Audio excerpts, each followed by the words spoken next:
Drill hole PLS 2001. This hole intersects mineralization 15 meters below the surface. In this first drill hole, mineralization was intersected at 11.5 meters depth. This has confirmed continuity of near-surface lead and zinc mineralization, observed in gold and silver-bearing, low sulfidation epithermal veins. From 11.5 to 16.5 meters, a hydrothermal breccia zone representing a 5-meter interval of mineralization.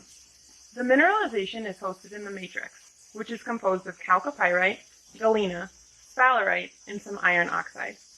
This interval includes analytical lab results of 127 and 681 grams per ton of silver and 1.27 grams per ton of gold.